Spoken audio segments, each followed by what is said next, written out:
Welcome to the RAL Room Assisted Living Podcast with your hosts, Charlie Cameron and Alex Schloe. This is your go-to show for cutting-edge insights from industry leaders in residential assisted living. Whether you're ready to launch your own assisted living business or looking to invest in this fast-growing, high-impact sector, we are here to equip you with the tools, strategies, and confidence you need to succeed. Get ready to ride the silver tsunami and change the future of senior care. Now on to today's show. Hello, everyone, and welcome back to the RAL Room Assisted Living Podcast. This is the podcast that shows you how to launch, grow, and scale your residential assisted living business the right way. Whether you want to invest passively, operate your home, or build a portfolio of high impact, high cash flow residential assisted living homes, you are in the right place. I'm your host, Dr. Alex Schloe, and today in this solo episode, we're going to unpack the 5 most common questions that we get from brand new operators and investors.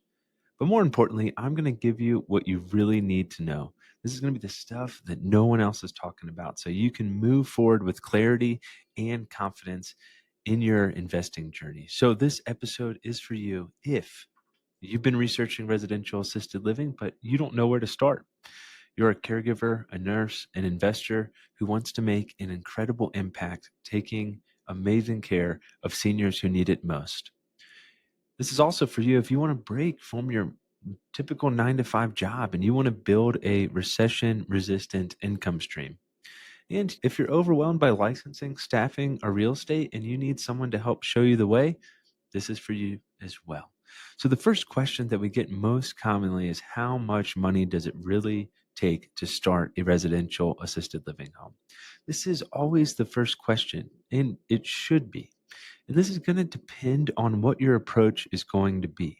So what we're going to do is we're going to break down each potential investment approach and talk a little bit more about estimated cost. Now, as always with cost, it's going to depend on location. It's going to depend on scale. It's going to depend on how many residents you're taking care of. It's going to depend on square footage and what the home looks like. So these are just going to be generalities, but I want you to think through the situation that you're in, and hopefully this will help you get a little bit further insight on how much it may cost for you to get started. Now, before we do get started, I will say that a common thing that we see in the assisted living space is folks do not save enough money for reserves, because it does take time for you to get open. It takes time for you to increase occupancy, which of course, if you're not taking care of residents or do not have a high occupancy number, you may not be making a significant income. So make sure you have plenty of reserves as you're getting started and as occupancy is increasing in your home. So let's talk about some different ways to do this. So if you're renovating an existing home to residential assisted living, and you're completely starting from scratch. So we're talking about that large single-story home that's got numerous bedrooms and bathrooms, and you're renovating that into an existing home. If you're starting from complete scratch, you need to think about, okay, what renovations do I have to do? I need to make that where the bathrooms have a roll-in shower. They have grab bars. You have to put in wheelchair ramps typically. You may have to widen door frames. You may have to put in a fire suppression system. In fact, you typically will, regardless of your location, have to put in a fire suppression system. So we're talking about sprinklers. And then, of course, your startup costs also are going to include licensing fees, legal setup, furniture, appliances, safety gear, payroll and reserves. As I mentioned, and we want 3 to 6 months of payroll and reserves, because even if you just have 1 or 2 residents, you're still paying your caregivers 24/7. That resident is still going to need 24/7 care. So it's really important to have those reserves. We're also talking about marketing and pre-opening expenses. The good thing is you don't need all the capital yourself. So there's a lot of different ways that you can obtain capital. You can obtain cash to help you in your journey. And we'll talk a little bit more about that. But a rough estimate may be, if you are renovating an existing home, maybe 250,000 to 600,000. Again, this is just going to depend, but that's rolling up all those startup costs. This is going to be more for folks who are budget conscious. They want to do the renovation. They may have a home in their portfolio that already works well for them. A ground up new build, again, is going to depend on size. And a ground up new build or new development, that's typically going to be for our visionaries who want to build premium residential assisted living homes. And that's typically going to be 1.5 million or more. Okay. And that's going to depend again on square footage and on size. And all these numbers are generalities. If you're going to lease and operate, so this is going to be someone who leases out a home from a landlord, maybe that's 50 to 150,000. So low capital entrepreneurs really fit well here, or folks who are experienced operators and they just want to expand their business.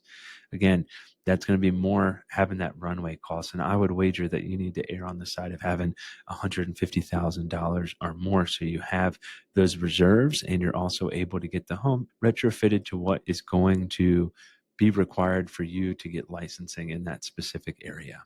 So a mindset shift that folks need to have in this space is that you don't have to have all the capital yourself. And oftentimes folks are so concerned with the fact that they don't have all this money saved up. And we get that is an incredible amount of money to have saved up, but you don't need all the capital yourself. You can use SBA loans, you can use private investors, you can use creative financing, which is where perhaps the seller is carrying or doing seller financing where they're providing a portion of that down payment.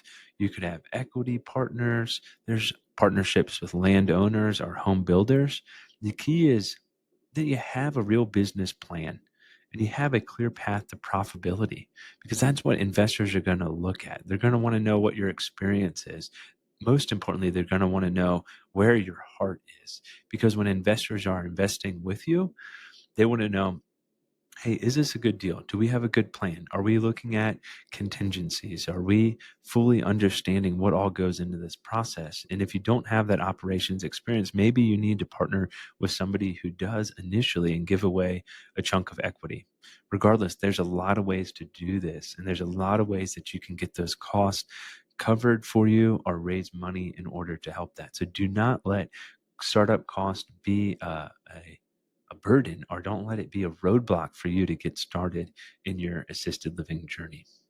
All right, question number 2 we get all the time is, how do I get licensed and what are the rules in my state? This is a part that scares people off, and it shouldn't. Now, here's how it works. And every state has its own department that oversees assisted living. And most are under the Department of Health. And they typically are going to regulate what the home is called even. Some places it's residential assisted living, some it's assisted living, some it's residential care homes. So figure out, hey, what is the name? How is this described in your area, so that when you go and you talk to the city about your plan, you understand, hey, what is the proper name? What should I be calling this based off where I live? Each state also is going to regulate how many residents you can serve. For example, in Texas, you can have up to 16 residents. In Arizona, it's 10. So they're going to control how many residents you can serve, how many grandmas and grandpas that you can take exceptional care of. They also regulate the safety code. So thinking through fire alarms, sprinklers, ADA compliance, they determine what needs to be in the home for you. Caregiver to resident ratios are also typically figured out by the state, as well as required staff training and certifications and administrator licensing. So in many states, you can hire an administrator to oversee your home. And we typically recommend you have an administrator, or a manager would be another term for this. That way you're not involved in the day-to-day of the home in the care. You can manage the manager, and that's a great way to do that, to provide some degree of freedom for you in your investing journey.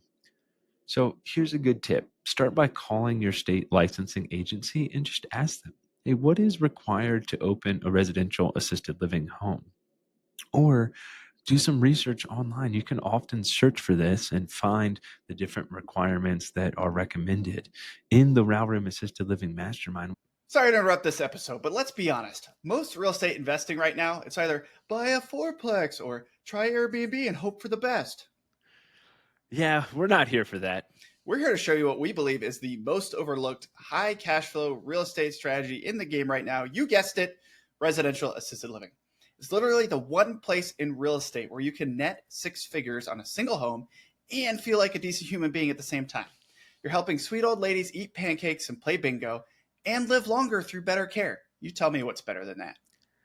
So we're hosting a free live webinar called How You Can Create Financial Freedom with Residential Assisted Living.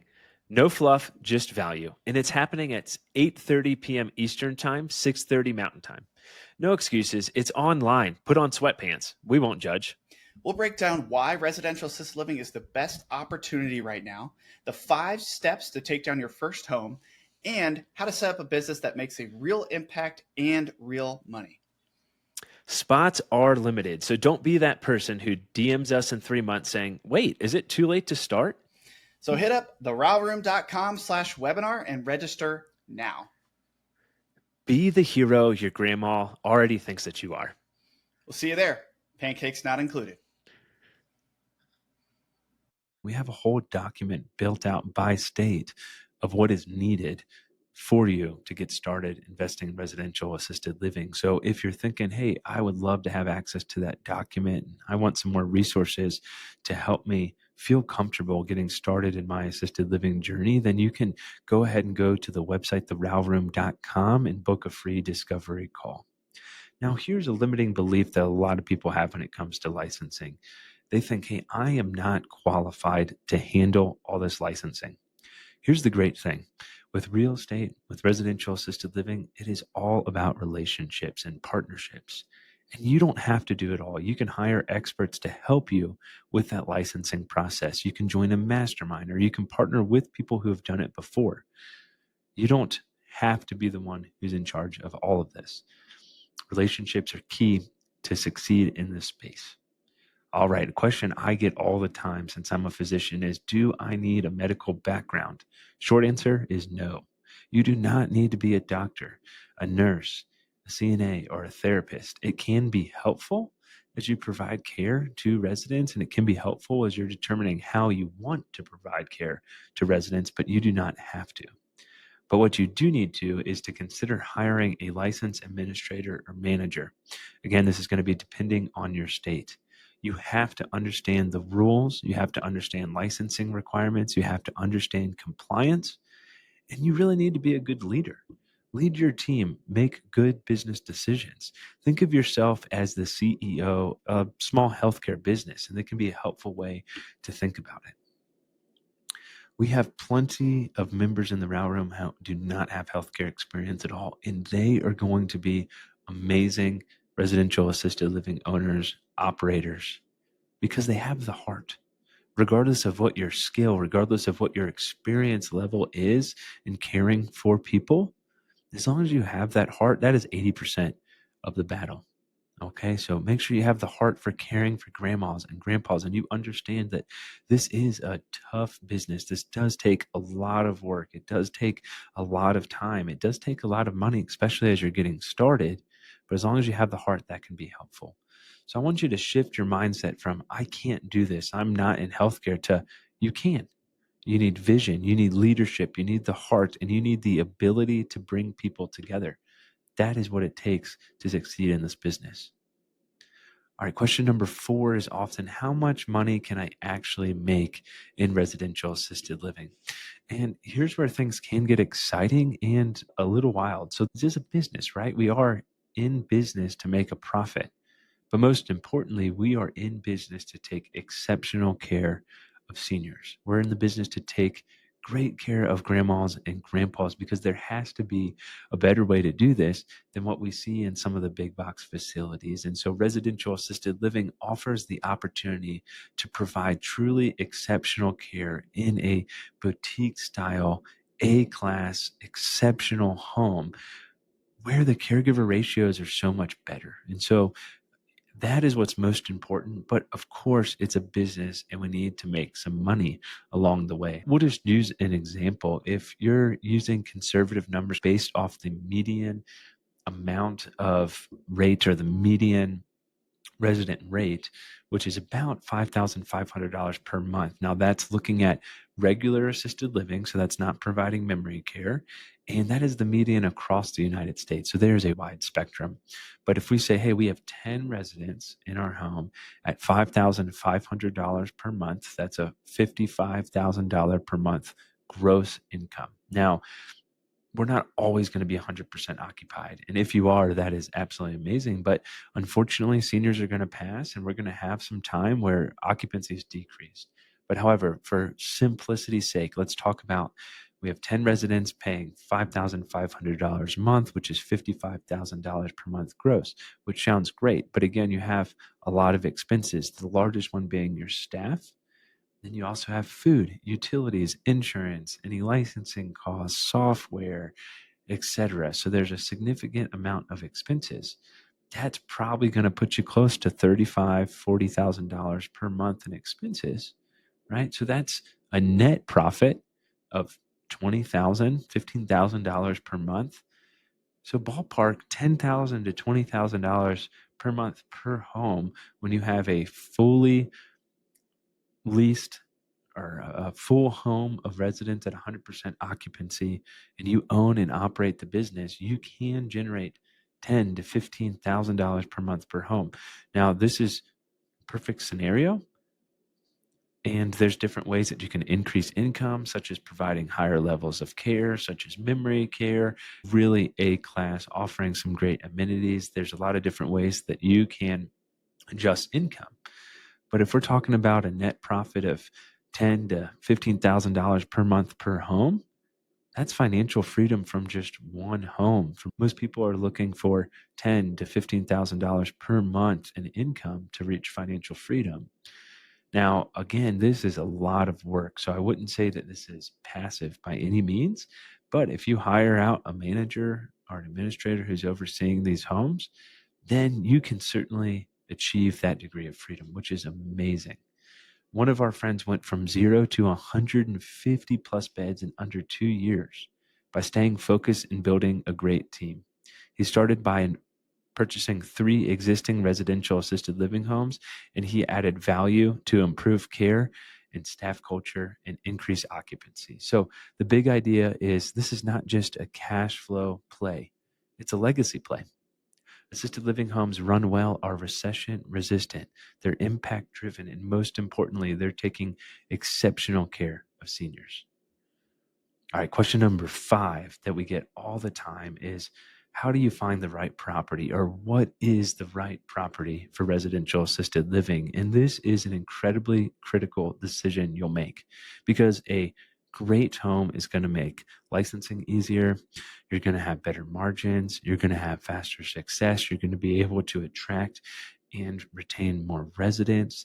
The word is going to be spread faster about the great care that you're providing. So what you want to look for is single story homes, right? These are going to be much easier to retrofit if you're looking for a home that you want to renovate. All the time we get people who come to us and they say, hey, Dr. Schloe, I have a 1,500 square foot, 3-bedroom, 2-bath, 2-story home. This is just never going to work for assisted living. Okay. So you are looking for a large single story home, okay, that has numerous bedrooms and bathrooms. The location is incredibly important. We want it to be close to hospitals, close to medical offices, near a highway, so there's easy access to get to these things. We want it to be in a middle to upper income neighborhood, right? We want to look at, hey, do we have family members, the 50 plus age demographic, who those are typically going to be the ones that are putting their mom or their dad in a home? Do we have a home, or are we looking for a home that's in that neighborhood, because they're the ones who are paying for their parents? We want to make sure, can they support the resident rate? Okay. Then we're looking like, hey, does the home already have numerous bedrooms and bathrooms, wide hallways, large common areas? Maybe the home already has a roll-in shower. So that's one less thing that you need to do to renovate from that perspective. There's a lot of things that go into a successful home. There's a lot of things that go into a residential assisted living home, and you can even be creative with it, right? If you find a home that has 5 bedrooms and bathrooms, but it's got a massive 3-car garage, maybe you renovate that garage, you add 3 more bedrooms. Now you have an 8-bedroom home. So there's a lot of ways to get creative and make this home exactly what you want it to be. Make it an exceptional residential assisted living home. You want to think about, hey, do I have roughly 300 square feet per resident? That's going to help you meet any potential square footage licensing requirements that may exist in your state or may exist in your specific localities. And another thing to keep in mind is that some cities require spacing between residential assisted living homes or conditional use permits. So you want to always verify zoning early with city planning. And then you're also going to want to talk to the fire chief typically and see what's required from a life safety perspective as well. But you want to make sure that you understand what are the requirements, what's needed. Can I even operate this home, right? Like I said, the spacing means, is there a home that's too close where I can't open another one? For example, in some parts of Phoenix, you cannot have an assisted living home within 120 feet of an already operating assisted living home. And that's as the crow flies. And so you don't want to purchase a home or even consider purchasing a home if there's no way that you can get it licensed. So a pro tip that can be really helpful is to use a realtor who understands assisted living. Sometimes this is called like a senior living specialist, but you can find them. And they're worth their weight in gold because they understand, they've navigated the city's zoning or the specific locality requirements. They understand what needs to be done for a home. They understand spacing and can this make a good residential assisted living home? And they often have a lot of contacts to help you in the space and help you get started. So it can be really helpful to find a realtor who specializes in this. If you're looking for a realtor, go ahead and join one of our Facebook groups and post in there and reach out and say, hey, I'm looking for a realtor who has experience in this space, and hopefully we can help connect you with a realtor that will be beneficial. So if you're still listening, here's what I want you to know. The gap between people needing assisted living care and the homes that are available to serve them is absolutely massive. And we talk a lot about the supply-demand mismatch. And this is growing every single year. All right. There are 77 million baby boomers. 7 out of 10 of them are going to require long-term care. That is 59 million boomers. Demand is exploding, and very few people are building the kind of high-quality residential assisted living homes that families want. That means if you're driven, if you're focused, if you have a heart for seniors, you can absolutely thrive in this space. If you're overwhelmed, just focus on the next step. Just take one step forward, one step at a time. And if you are ready, there has never been a better time.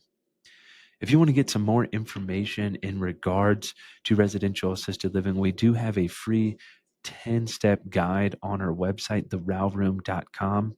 So go ahead and go to that website and you can download that guide for free. If you want to learn more about how the residential assisted living room, the RAL Room Mastermind can help you start your first or your next residential assisted living home in the #1 assisted living community, then you can book a free discovery call at our website as well.